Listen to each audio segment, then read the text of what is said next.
In the heart of early medieval England, long before the glittering skyline of London or the global reach of the British pound, there was a time of warring kingdoms, shifting loyalties, and raw power. The land was divided into small realms: Mercia, Wessex, Northumbria, Kent, each ruled by men who sought dominance over the others. There was no single England yet, no unified nation, no central system of trade or law. Wealth was measured in cattle, silver fragments, and influence.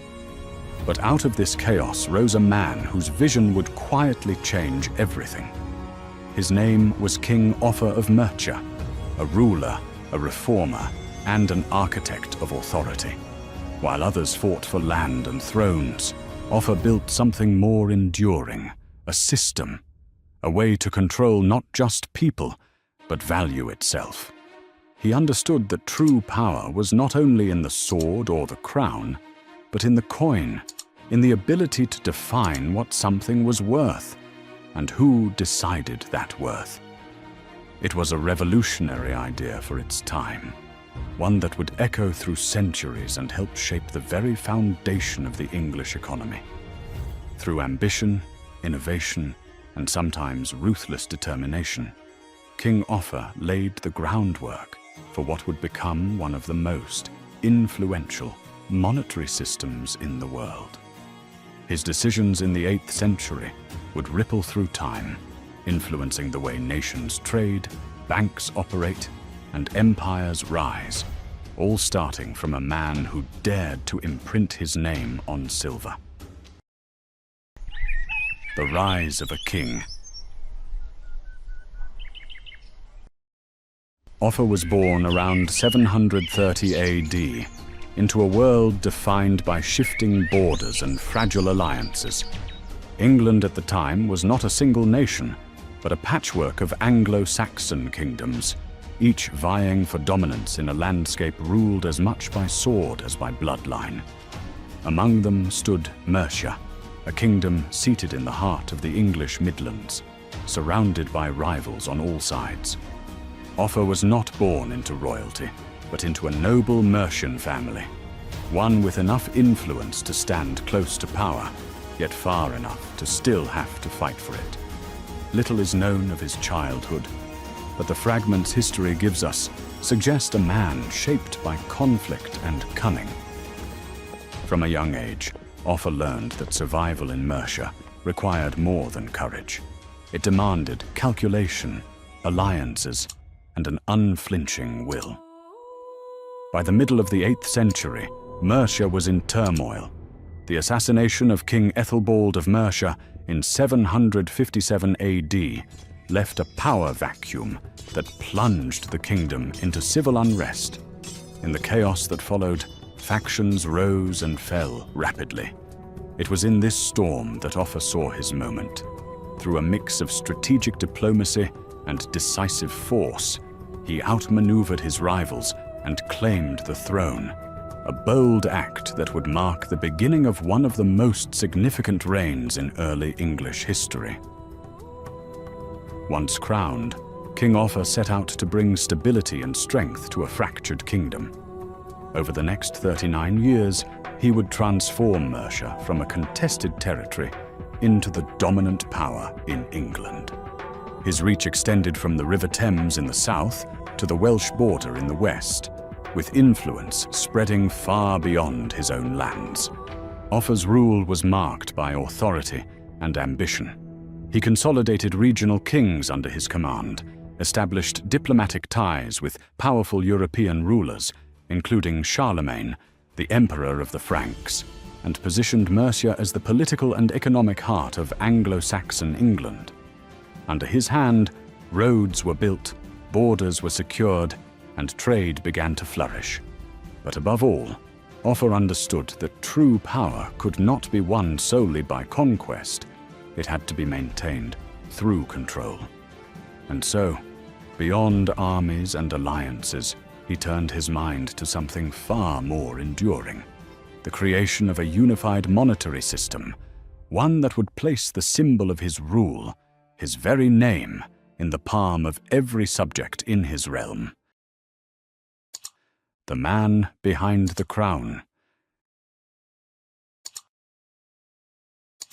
King Offa was a man of contradictions, brilliant yet brutal, diplomatic yet domineering. He possessed the rare combination of intellect and ambition that defines great rulers, but also the cold decisiveness that makes them feared. To some, he was a visionary unifier who brought stability to a fractured land. To others, a tyrant whose hunger for power knew no moral restraint. Offa understood politics in a way few of his contemporaries did. He was not merely a warrior king. He was a strategist, a man who saw governance as a chessboard, every bishop, noble and cleric a piece to be moved, bargained with, or sacrificed. He built bridges where he could, and burned them when it served his throne. He strengthened ties with the church, knowing its influence was essential for legitimacy. Monks and bishops praised him in writing, his name appearing in charters and religious decrees as signs of divine approval. Yet Offa's relationship with the church was far from peaceful. He clashed with church leaders when their authority threatened his own, even establishing a new archbishopric in Lichfield to reduce the power of Canterbury. To the clergy, this was audacious.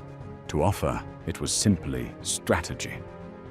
Despite his political mastery, Offa's private life revealed a man not entirely in control.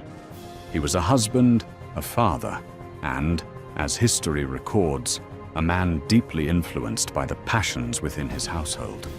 He had several children, including 2 daughters, whose lives were woven into the drama of his reign.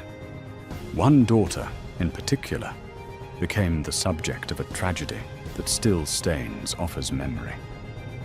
Chronicles recount that a nobleman once sought to marry her, a union that could have strengthened the king's alliances. But Offa's queen, Sinethrith, harbored resentment or suspicion toward the man. Her influence over Offa was strong, and under her urging, he ordered the suitor's death. It was an act both political and personal, revealing how even the most powerful rulers could be swayed by private emotion. Offa's sword, which had subdued kingdoms, was now turned inward against a man who sought nothing more than his daughter's hand. The real Offa emerges, a ruler whose legacy was built as much on blood and strategy as it was on vision and reform. Offa's monetary revolution.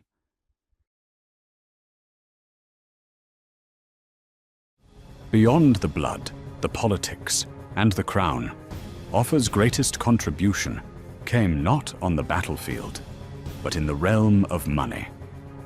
Before Offa's time, England's economy was fragmented. Trade was largely local, dependent on barter and irregular silver exchanges.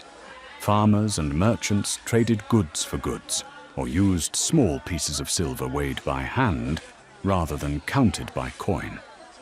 There was no single standard of value, no symbol that represented authority in commerce, and no unified system binding the regions together through trade.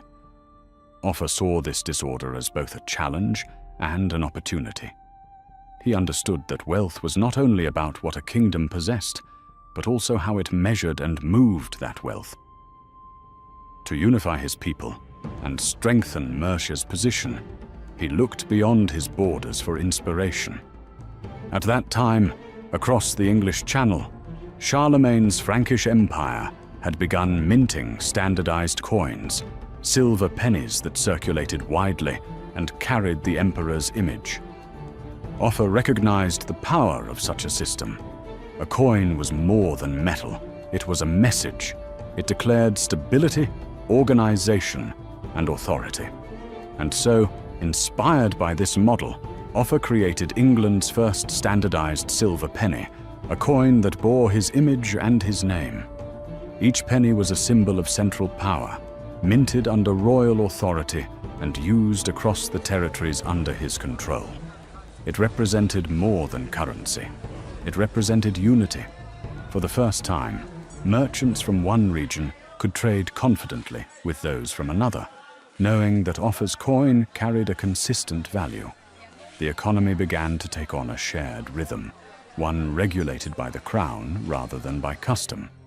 But this innovation was not purely an act of goodwill or progress. Offa's decision to stamp his name on every coin was as much a declaration of power as it was a reform of trade. Each coin bore the proud inscription, OFFA REX, meaning Offa the King. To hold one was to hold a piece of his authority, a silent reminder that all wealth, all commerce, and all prosperity flowed from his throne. Offa's coins were both practical and political. They carried the weight of silver, but also the weight of symbolism. Every exchange, every trade, every purchase became a quiet reaffirmation of who ruled the land. And in doing so, Offa achieved something that no ruler before him had done. He tied the concept of money to the concept of monarchy, blending economics and empire into one enduring system. Through this act, Offa transformed Mercia into not only a military power, but also an economic one, setting a precedent that would influence English governance and financial order for centuries to come. The system and its significance. Offa's monetary system did far more than create a uniform currency. It laid the groundwork for financial principles that would echo through time, shaping the foundations of commerce not only in England, but across the Western world. Once coins began to circulate widely, trade changed forever. Merchants were no longer bound to the uncertainty of barter, where the value of goods was open to negotiation and often depended on circumstance. Instead, with Offa's silver penny, value could be measured, stored, and transferred with confidence. The coin became a tool of trust, allowing transactions to occur between strangers who shared no bond except belief in the king's guarantee. This trust in the coin gave birth to new practices.